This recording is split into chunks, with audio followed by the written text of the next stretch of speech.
बीटाचे सेवन केल्याने शरीराला खूप असे फायदे होतात। तर बीट आहे ते आपल्या शरीराला खूप फायदेशीर आहे, पण हे बीट जास्त खाल्लं जात नाही। तर मी आज या बीटापासून खूप छान पौष्टिक झणझणीत अशी रेसिपी तयार केलेली आहे। ती तुम्ही सकाळच्या वेळी नाश्त्याला सुद्धा घेऊ शकता किंवा संध्याकाळच्या वेळेला पोटभरीचं जेवण म्हणून सुद्धा तुम्ही करू शकता। तर खूप मस्त ही रेसिपी झालेली होती। तर रेसिपी चालू करायच्या आधी बीटाचे आपल्याला शरीरासाठी थोडक्यात फायदे काय आहेत ते बघूया। तर बीटाचं सेवन केल्याने उच्च रक्तदाब आहे तो कमी होतो, तसेच पोटाच्या समस्यांपासून आराम मिळतो, रक्तातील साखरेचे प्रमाण नियंत्रणात राहते, रोगप्रतिकारक शक्ती वाढते, बीटामध्ये लोह मोठ्या प्रमाणात मिळते, असे एक ना अनेक बीटाचे फायदे आहेत। जर गुगलवर जाऊन तुम्ही सर्च केलात तर बीटाचे खूप सारे फायदे बघायला मिळतील। चला तर मग रेसिपीला सुरुवात करूया। रेसिपी चालू करायच्या आधी तुम्हाला एक छोटी रिक्वेस्ट आहे, रेसिपी जरा जरी आवडली तरी चॅनेलला सबस्क्राईब करा आणि ज्यांनी सबस्क्राईब केलेलं आहे त्यांचं मनापासून धन्यवाद। तर इथे मी 3 बीट घेतलेले आहेत आणि त्याच्यावरची साल काढलेली आहे। आता हे तिन्ही बीट आहेत ते मी मोठ्या किसणीने किसून घेणार आहे। तर सगळे बीट आहे ते व्यवस्थित असे किसून घेतलेले आहेत।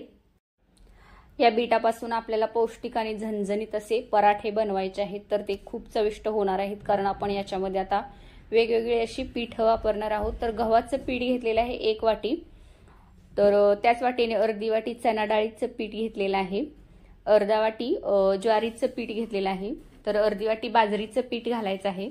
जर तुमच्याकडे पीठ नसतील तर तुम्ही फक्त गव्हाचं पीठ वापरून पराठे बनवले तरी देखील चालतील।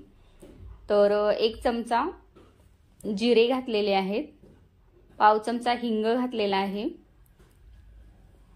अर्धा चमचा ओवा घातलेला आहे। तर हातावरती थोडासा चोळून मग या पिठांमध्ये तो घालायचा आहे। 1 चमचा पांढरे तीळ घातलेले आहेत, चवीनुसार बारीक मीठ घालायचं आहे, सपाट 1 चमचा बारीक मीठ घातलेला आहे। तर इथे मी 10 ते 12 कढीपत्त्याची पानं बारीक अशी कट करून घेतलेली आहेत, 15 ते 20 लसणाच्या पाकळ्या बारीक कट करून घेतलेल्या आहेत, हिरव्या मिरच्या 4 ते 5 अगदी बारीक अशा कट करून घेतलेल्या आहेत आणि थोडीशी कोथिंबीर घातलेली आहे। तर लसूण आणि मिरची तुम्ही जाडसर ठेचून घेतली तरी देखील चालेल आणि मिरचीचं प्रमाण कमी केलं तरी देखील चालेल। लसूण थोडासा जास्त वापरायचा आहे जेणेकरून या पराठ्यांना खूप छान अशी चव येते। तुम्ही लाल मिरची पावडर वापरली तरी देखील चालेल आणि कोथिंबीरीचं प्रमाण वाढवलं तरी देखील चालेल। तर लसणामुळे आणि तीळ घातल्यामुळे या पराठ्यांना खूप छान अशी चव येते आणि मिरचीचं प्रमाण मी थोडंसं जास्त ठेवलेलं आहे जेणेकरून हे पराठे आहेत ते अगदी झणझणीत असे झालेले होते। तर खूप मस्त अशी ही रेसिपी तयार होते। तर पीठ आणि सगळे हे मसाले आहेत ते या बीटाच्या किसामध्ये व्यवस्थित अशी मिक्स करून घ्यायचे आहेत। हे सगळं व्यवस्थित मिक्स करून झालेलं आहे। तर आता आपण याच्यामध्ये हा लिंबू पिळून घ्यायचा आहे। तर तिन्ही फोडी या मिक्स केलेल्या साहित्यामध्ये वापरायचा आहे। 3 लिंबाच्या फोडी व्यवस्थित यामध्ये पिळून घेतलेल्या आहेत। या पराठ्यांमध्ये तिखट आंबट चव खूप छान येते म्हणून लिंबू वापरायचा आहे। तर व्यवस्थित आता मी हे सगळं मळून घेणार आहे। हे मिश्रण खूप कोरडं वाटत आहे तर अगदी थोडं पाणी घालून हे आता मळून घ्यायचं आहे। तर खूप जास्त पाणी न वापरता थोडं पाणी घालून हे पीठ मळून घ्यायचं आहे। पिठाचं प्रमाण थोडंसं जास्त असल्यामुळे पाणी थोडंसं वापरायला लागणार आहे। पीठ व्यवस्थित मळून झाल्यानंतर 2 ते 3 मिनिटं अशा पद्धतीने दाबून अशा प्रकारे व्यवस्थित असं मळून घ्यायचं आहे जेणेकरून ते थोडंसं सॉफ्ट होईल। तर पीठ मळल्यानंतर लगेच मी पराठे करायला घेणार आहे। तर खूप जास्त वेळ हे पीठ ठेवायचं नाही, कारण बीटाला आणखीन पाणी सुटायला लागतं, खूप पातळ असं पीठ होतं। आपण चपातीला ज्याप्रमाणे उंडा घेतो तेवढाच उंडा घ्यायचा आहे किंवा त्याच्यापेक्षा लहान उंडा घेतला तरी चालेल। मी चपातीला आपण जेवढा उंडा घेतो तेवढाच उंडा घेऊन अशा प्रकारे हातावरती थापून असे सगळे गोळे इथं करून घेतलेले आहेत आणि सुकं गव्हाचं पीठ सुद्धा घेतलेलं आहे। तर पोळपाटावर अशा प्रकारे लाटून घ्यायचं आहे। तर खूप जास्त जाड किंवा खूप पातळ न लाटता चपातीपेक्षा थोडंसं जाडसर ठेवायचं आहे आणि खूप जास्त मोठे हे पराठे करायचे नाहीत। असे लाटून झाल्यानंतर मधून अशा प्रकारे होल करून घ्यायचं आहे। तर सर्व पराठे अशा प्रकारे मी इथं लाटून घेणार आहे आणि त्याच्यानंतर मी भाजायला घेणार आहे।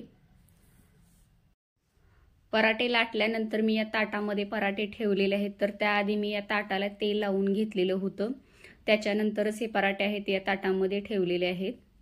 तर पराठे सगळे लाटून झालेले आहेत। तर गॅसवरती तवा ठेवलेला आहे, लोखंडी तवा। मी लोखंडी तवा वापरलेला आहे, तुम्ही दुसरा कोणताही तवा वापरू शकता, पण लोखंडी तव्यामध्ये पराठ्यांची चव आहे ती खूप मस्त होते। तव्याला मी थोडंसं तेल लावून घेतलेलं आहे।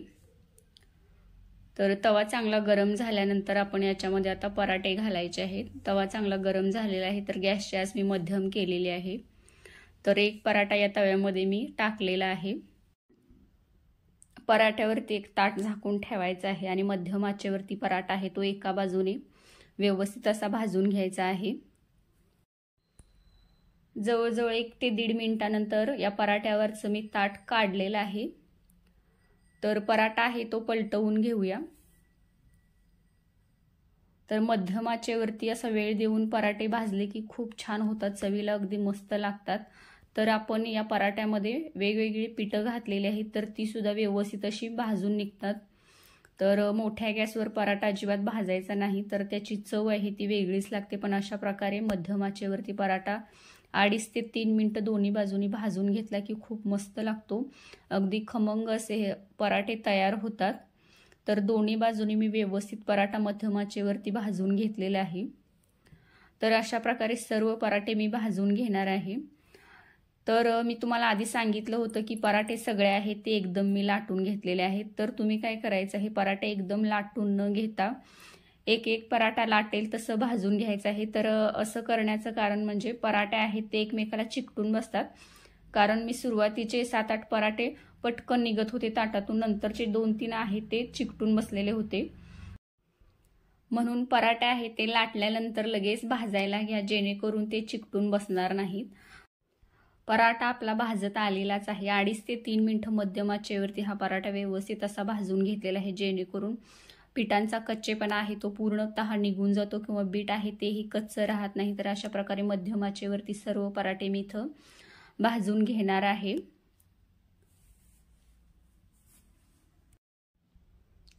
तर सर्व पराठे मी अशा प्रकारे भाजून घेतलेले आहेत, अगदी खरपूस खमंग असे हे पराठे झालेले होते। आपण याच्यामध्ये थोडंसं बेसनाचं पीठ घातल्यामुळे खूप खमंग असे हे पराठे झालेले आहेत। तर चवीला तर ते खूप छान आहेतच, शिवाय पौष्टिक देखील आहेत। तर बीटाचे तुम्हाला फायदे माहीतच आहेत। तर अशा प्रकारे रेसिपी तुम्ही नक्की करून बघा, खूप मस्त होते। लहान मुलं सहसा बीट खात नाहीत, तर अशा प्रकारे तुम्ही पराठे करून द्या किंवा टिफिनला सुद्धा तुम्ही देऊ शकता, खूप मस्त होतात। शिवाय हिमोग्लोबिन सुद्धा नैसर्गिकरित्या बीटामुळे वाढलं जातं। तर अशा प्रकारे रेसिपी तुम्ही नक्की करून बघा। याला कुठल्याही चटणीची गरज नाही, तरी देखील तुम्हाला करायची असेल तर तुम्ही नारळाची चटणी बनवून देऊ शकता किंवा टोमॅटो सॉस सोबत खाऊ शकता किंवा दही घेतलं तरी चालेल। तर अशा प्रकारे पराठे 10 ते 12 पराठे एवढ्या मिश्रणामध्ये झालेले आहेत। तर रेसिपी नक्की ट्राय करा। व्हिडिओ जरी आवडला असेल तर चॅनलला सबस्क्राईब करा। व्हिडिओ पाहिल्याबद्दल धन्यवाद।